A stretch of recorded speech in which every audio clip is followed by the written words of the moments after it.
Om Sri Gurubhyo Namaha Hari Om.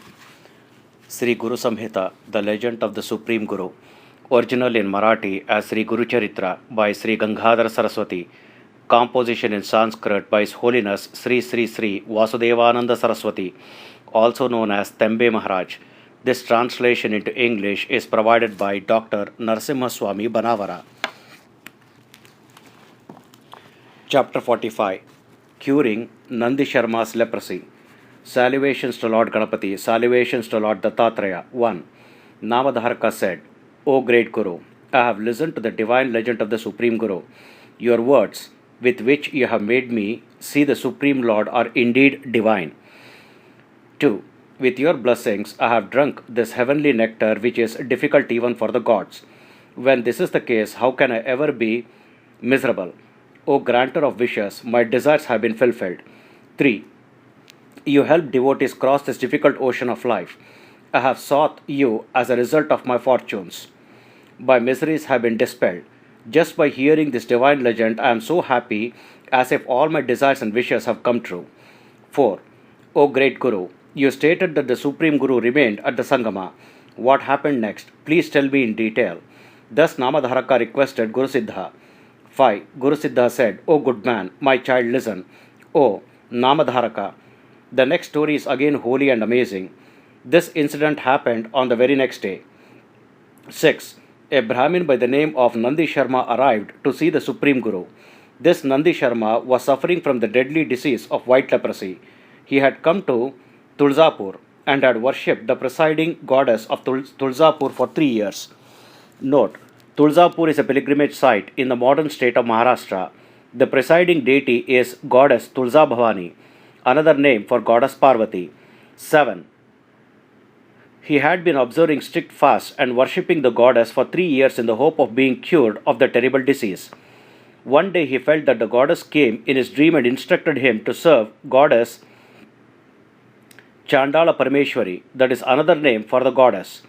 8. From that day onwards, following the command of the divine goddess, he began to serve and worship goddess Chandala Parameshwari. He remained at the abode of the goddess for 7 months and worshipped her while observing a strict fast. 9. He thus underwent several difficulties for 7 months and performed the worship of the goddess. Once the goddess appeared to him in a dream and said, Go immediately to Gandharvanagara. This is my command. 10.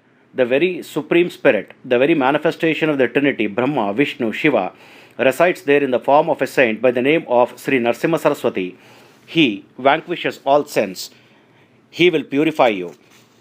11. Immediately Nandi Sharma awoke and said to the goddess, O Devi, you have given me immense miseries and afflictions. Why didn't you tell me this 6 months ago? 12. I came here to you following the command of goddess Tulza Bhavani. I came to you with profound devotion, thinking that you are a very powerful and influential goddess. 13. Today I realize how powerful you indeed are, O Devi. What kind of a goddess are you? A divine goddess is asking me to seek help from a common man. Alas, my destiny. 14. If you are indeed the mother of the entire universe, why do you ask me to go see a common human being? Even the fate that is troubling me is great. 15. O goddess, aren't you ashamed of yourself telling me to go seek help from a common human being? I have now realized your divine powers after fasting myself to death for several months. 16. Anyways, if you had told me this earlier, I need not have suffered so much. All my hopes have gone down the drain. You have cheated me. Thus he lamented. 17. Thus the Brahmin Nandi Sharma lamented much in front of the goddess. He decided that he would stay right there and serve the goddess until she cured him completely. 18. He thought to himself, either I should be cured or I should die. One of the two things should definitely happen. Saying this, he began the Solomon ritual of Prayopivesha, that is fasting until death. 19. The goddess appeared again in his dream the next night and told him the same thing as she had said before. Nandi Sharma was adamant and refused to give up his decision. One day the goddess appeared in the dreams of her other devotees and instructed them to throw the leper Nandi Sharma out of her temple immediately. 20. The devotees came to the temple the next day and related the dreams to Nandi Sharma. They said, O Brahmin, we cannot ignore the command of the divine goddess. You have to leave immediately. 21. Otherwise we shall throw you out. Then Nandi Sharma worshipped the goddess, broke his fast, and ate his lunch. Then saluted the goddess again and left from the place. 22. Nandi Sharma arrived at the Matha, that is monastery in Gandharvanagara. He asked the attendants where the Supreme Guru was. They said the Supreme Guru is at the Sangama. 23. Yesterday was Shivaratri, and so he was fasting all day. The Supreme Guru shall come here soon for his lunch. There is no doubt in this. 24. By that time the Supreme Guru arrived there. Seeing the leper Nandi Sharma, the villagers warded him off, saying, "Go away and stand at a distance. Do not stand in front of us." 25. So Nandi Sharma went and stood at a distance. The Supreme Guru entered the Matha. Then the devotees came and said to the Supreme Guru, "O Lord, a Brahmin has come to see you." 26. He is filled with white leprosy all over his body. He says he has come here only for your darshan and is waiting for you. 27. Hearing the words of his disciples, the Supreme Guru said, "I know that he has come. He is a man filled with much doubt. There is no doubt in this." 28. Okay, bring him into the Matha. The disciples went outside and brought Nandi Sharma into the Matha. He came in quickly. 29. Seeing the Supreme Guru from a distance, Nandi Sharma saluted the Supreme Guru again and again. He prostrated himself before the Supreme Guru and happily came near him. 30. The Supreme Guru said to him, "You had firmly believed in the divine goddess. Why have you now come to a common human being with so much doubt in your mind?" 31. Then Nandi Sharma thought, "How did this person realize what was in my mind? He should definitely be a divine soul." Realizing this, Nandi Sharma said, "O Lord, please forgive me. I have committed a great blunder." Saying this, Nandi Sharma prostrated himself before the Supreme Guru. 32. He said, "O Lord, I am unable to see anything because of this blindness called ignorance. I have been purified with just your darshan. I am a fool. Ignorance has enveloped me completely. I did not realize that you are indeed the Supreme Spirit." 33. I was indeed ignorant. I did not realize that you were the very manifestation of the Supreme Spirit. Today is indeed a glorious day. I am blessed. I have become purified with just your darshan. 34. I am a sinner who has committed several hideous deeds. I am a fool and an ignorant man. I have been born with a heap of sins on my back. It is only by the divine grace that I have sought refuge in your lotus feet. 35. You are the primary support for all your devotees. You are the protector of your devotees. O Sri Narasimha Saraswati, your fame has spread far and wide. 36. My sins have all been vanquished today. I have seen the very manifestation of the Supreme Spirit today. My desires have been fulfilled. O great saint, all this has been the result of your grace. 37. You have incarnated here in the form of human being. You are the Kamadhenu for all your devotees. Who in this world has ever realized your limits? You are the manifestation of the Trinity, Brahma, Vishnu, Shiva. There is no doubt in this. 38. Just as the celestial divine Ganga came down from the heavens to deliver the sons of King Sagara unto salvation, you have incarnated on this earth to deliver your devotees from afflictions and miseries of this world. 39. Ahalya had been turned to stone because she strayed from her marital vows, but she attained a new and divine body with the touch of the divine feet of Lord Sri Rama. Similarly, I have become purified with just your darshan. Note, Ahalya was the beautiful wife of the great sage Maharshi Gautama. In fact, Ahalya was so beautiful that even Lord Indra, the king of gods, lusted after her beauty. In order to obtain her for his sexual pleasures, Lord Indra disguised himself as Maharshi Gautama and had sexual relationship with Ahalya, while the real Maharshi had gone for his rituals. Upon learning of his deceit, Maharshi Gautama cursed Ahalya to turn into a stone and repent for her sins.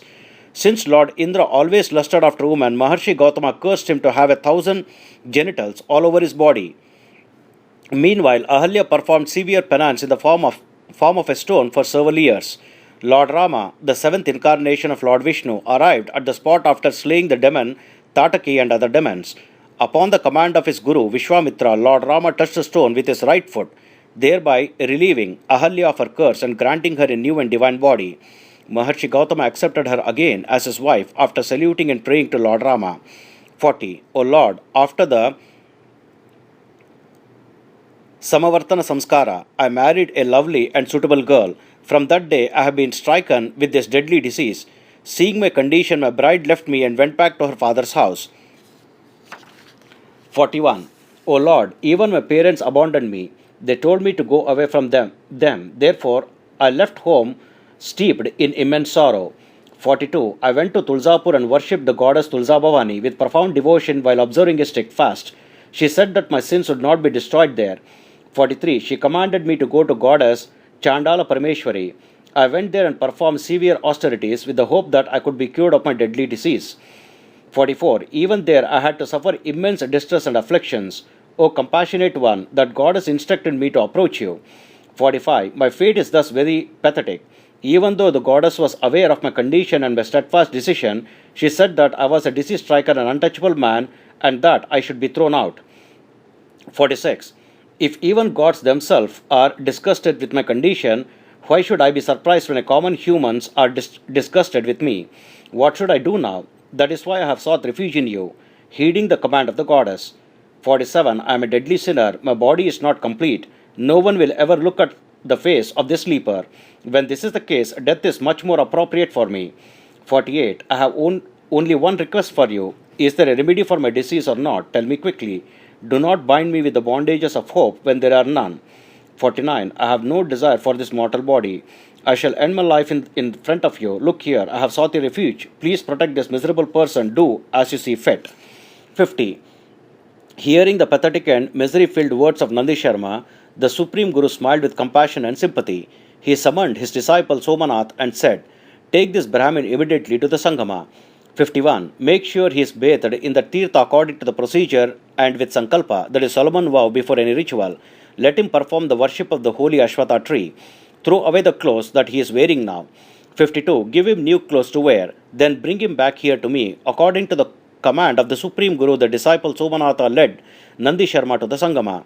53. He had Nandi Sharma make the Sankalpa. Then he bathed the leper completely according to procedure. Instantly Nandi Sharma's body became purified. Then Somanatha had Nandi Sharma worship the holy Ashwatha tree and perform pradakshina, that is circumambulations, around the holy tree. Instantly the leper's body began to glitter like gold. 54. When Nandi Sharma discarded the clothes he was wearing, the ground upon which the clothes fell was transformed into a barren, saline, and corrosive ground. He wore new clothes that were offered to him. 55. Nandi Sharma went back to the Matha with Somanatha and prostrated himself before the Supreme Guru. All the people gathered there were surprised upon seeing him. 56. Nandi Sharma was ecstatic. He rolled around the ground at the feet of the Supreme Guru and said, "I am indeed blessed. With your grace, I am blessed today." He repeated the same thing over and over again with excitement and happiness.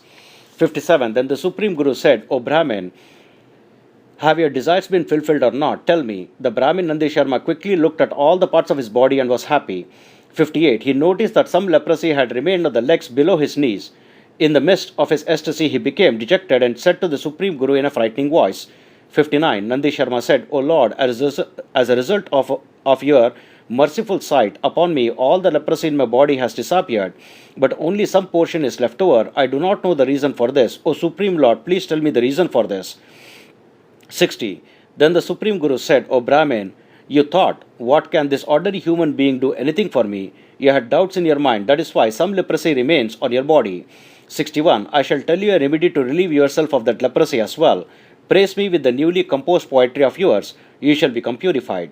62. Nandi Sharma said, "O Lord, Supreme Spirit, I am an ignorant man. I am illiterate as well. How can I compose poetry?" 63. I am not cognizant of the style of etiquette of poetry. I do not even know how poetry comes into being. What are you saying? Saying this, he held on to the lotus feet of the Supreme Guru. 64. The Supreme Guru took mercy upon Nandi Sharma and said, "Open your mouth." Saying this, he sprinkled a little bhasma, that is holy ash, onto his tongue. Miracle after miracle, instantly Nandi Sharma was transformed into an intelligent and scholarly man. 65. He placed his head at the feet of the Supreme Guru and began to praise him. He said, "O Lord, I never served you even with a little since I was enveloped by ignorance." 66. I was drowning in this ocean of difficulties, being enveloped by Maya, that is illusion. I do not have the memories of these lotus feet which help one cross the difficult ocean of life. 67. I have been born in many wombs in this difficult cycle of life. I have suffered much as a result of the cycle of births and deaths. I completely forgot about your lotus feet. 68. I do not remember you when I was born as stationary objects such as stones, as tree, lice, or other parasites that grow on their own, as birds and other creatures born from eggs, or other mammals such as cows. 69. I do not remember your divine feet I did not remember your divine feet when I was born from the wombs of Shudra women, and also from the wombs of other loose and strayed women such as prostitutes.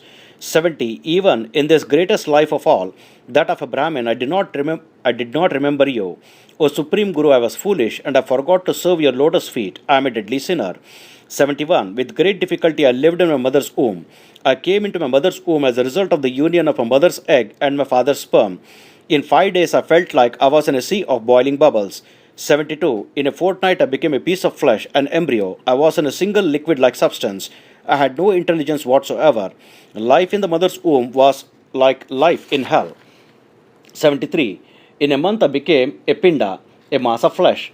In the second month I attained some organs such as the head. In the third month I attained other organs of the body. In the fourth month I attained the 9 orifices of the body. Note, the 9 orifices of the body are the 2 eyes, 2 ears, 2 nostrils, 1 mouth, 1 urinary opening, and 1 anus. 74. In the 5th month I attained the body composed of the Panchabhutas, that is, earth, sky, fire, water, and wind. The wind of prana, that is, life force or vital air, was initiated into my body. But how could I remember you then? 75. In the 5th month itself I obtained skin, hairs, and nails. In the 6th month my breathing was stabilized. In the 7th month, my sense organ began to function. In the 8th month, energy seeped into my body. But how could I ever remember you? 76. With great difficulty, I remained in my mother's womb for 9 months. How could I remember you then? 77. When my mother used to eat sour, bitter, and spicy food, my condition was miserable. I used to suffer in deep sorrow. How could I remember you then? 78. My mother used to eat whatever she liked. My suffering used to increase when she did that. When I was suffering like that in my mother's womb, how could I remember you? 79. My condition was that of a bird in a cage. I was in the midst of untold suffering. How could I have darshan of your divine feet then? How could I remember you then? 80. Just as an insect comes out of its shell, I came out of my mother's womb with great difficulty. Fate has decreed me a lifespan of 100 years on my forehead. Half of that lifespan is spent in the darkness of the night. That is a complete waste of time. 81. The rest of the lifespan is spent in childhood, youth, and old age. During all these times, one is always dependent on other people most of the time. There is no doubt in this. 82. O Supreme Guru, in my infancy, I was rolling around in urine and faces. It is very difficult to be always sleeping in the cradle. 83. O Supreme Guru, the distress of childhood cannot be expressed. If I remember them, I feel very depressed. 84. When I was sleeping, I had to lie there with urine and faces smeared on several places on my body. Without realizing that, I would have to eat those faces when I put my hand or foot in my mouth. 85. When I had stomach pains and cried, my mother used to immediately feed me her milk. How could she realize my suffering? 86. Whenever I used to cry from hunger, my mother would put her finger in my mouth and put some neem medicine thinking that I was ill. 87. Similarly, O Supreme Guru, when I used to cry out of hunger, my mother would put me in the cradle, sing to me, and tell me to sleep. O Supreme Guru, she would never realize my sufferings. 88. If I cried loudly, then she would throw some water sanctified with mantras on my face. Otherwise, she would tie a talisman around my arm. She never realized my true hunger. 89. While I was sleeping, even if a scorpio bit me, my mother would never realize it. O Lord, while I cried, she would just put me in the cradle and rock it gently. 90. She would lovingly say, "Don't cry, keep quiet." She would then feed me milk again. She would never realize about the poison in me from the scorpion. 91. If I was in pain and did not drink the milk, she would put me back in the cradle with the scorpion. A child could be in danger of its life in such a situation. 92. When my mother would eat excessive sour, bitter, spicy, and salty food, her breast milk would become affected as well. As a result, I would suffer with cough, wheezing, asthma, and other diseases. 93. Then people would give me several medicines which would result in burning of my eyes and other distress. Then people would put ointment in my eyes. I had to undergo that suffering as well. 94. Thus, I had to suffer untold distress during one's childhood. Moreover, during one's childhood, one is completely dependent on another person. After some years, all the time is spent in playing different kinds of sports and games. 95. Upon arrival of youth, I was caught up in the breeze of lust. Just as a moth is drawn to the flame and falls in the flame, I was drawn to the lust of woman and fell in that lust and suffered. 96. I was a fool in that age. Even though other people scolded me, I foolishly abandoned my parents, gurus, and other elders. I concentrated only on the girls and other women. Seeing such beauties and their charms, I had no control of my sense organs. 97. I was only interested in sex and related pleasures. The evil minded person is engaged in sexual relations with several women without thinking whether it is appropriate or not. I fell into bad company. Without being aware of the family background and character of the woman, I engaged in sexual relations with these women. 98. I criticized my elders and other Brahmins. I never served my elders any time. I was arrogant as a result of my youth. I never remembered your divine lotus feet. 99. Just as a fish is drawn to the fisherman's hook by the desire of the baits and dies, I was drawn to the gratification of the sense organs by lust. I was almost dead in this process. 100. I engaged in sexual relations with people of several castes. I forcibly stole property and money from people. I criticized saints and elders, and I never looked towards the future. 101. Armed with the arrogance of youth, I never contemplated on the name of the Supreme Lord. I forgot about everything else. Just as a bird falls into the fire, I fell into the fire of lust. 102. Wounded by the arrows of Manmatha, that is Cupid, the god of love, I never listened to the wise words of the elders and saints. I never contemplated on your divine feet even once. Meanwhile, I was overcome with old age. 103. Once again, I was dependent on the other people. In my old age, my wife, sons, and daughters abandoned me. I was overcome with wheezing, shortness of breath, cough, phlegm, and other diseases. Everyone was disgusted to even come near me. 104. I had no control over any of my sense organs. I was completely dependent on others. My hair has turned completely white. All my teeth has fallen down. My sight was weak. I was almost deaf as well. 105. All diseases began to attack my body like enemies. Therefore, O Lord, I could not serve your lotus feet even once. O Lord, please rescue me.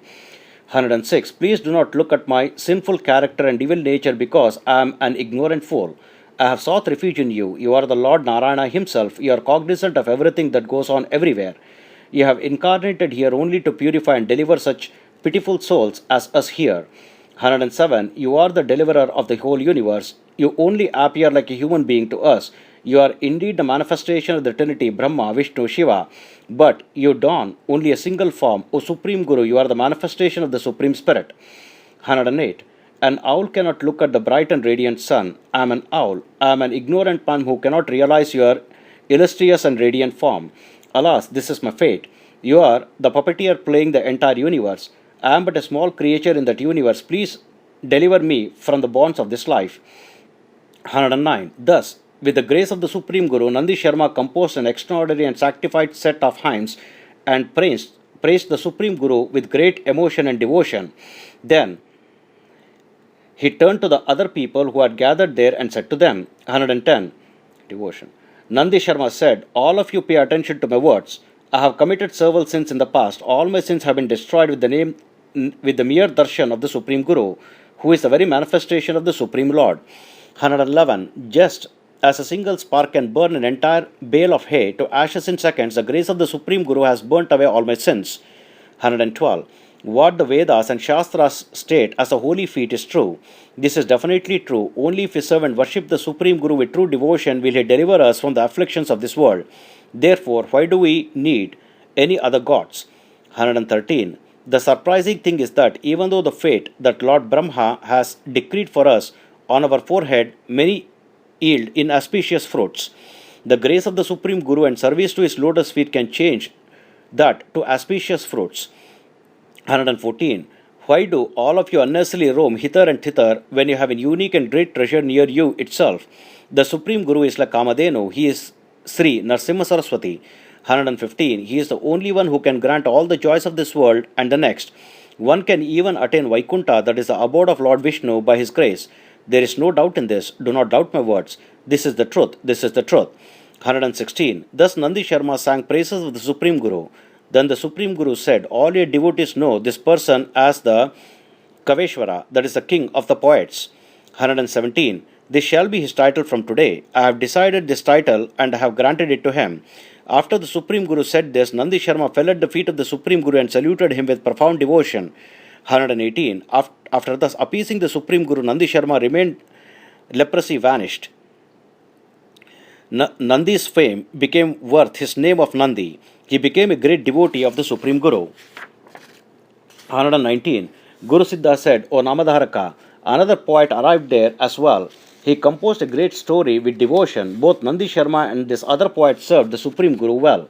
120. Namadharaka said, O good man, O great saint, O Guru Siddha, you said that the second poet was a great devotee of the Bhaktavatsala, that is a friend of the devotee, Supreme Guru. 121. Please have mercy on me and narrate the story in detail. I am very much interested in hearing about the divine and the holy legend of the Supreme Guru. 122. Saraswati, the bright and talented son of Gangadhara, thus narrates the beautiful and the divine story that Guru Siddha narrated to Namadharaka. This legend grants fulfillment of all desires and wishes, just like Kamadhenu, the all-wish-fulfilling celestial cow. Thus ends chapter 45 in the Bhakti Kaanda in the dialogue between Guru Siddha and Namadharaka in the text known as the Legend of Narasimha Saraswati, authored by Gangadhara Saraswati in the Marathi language as Sri Guru Charitra, and referred to as Sri Guru Samhita, composed in the Sanskrit language by His Holiness Sri Vasudevananda Saraswati. Om Tat Sat. Mantrahina, Kriyahina, Bhaktihina, Kshamapate. Om Sri Krishnarpanamastu.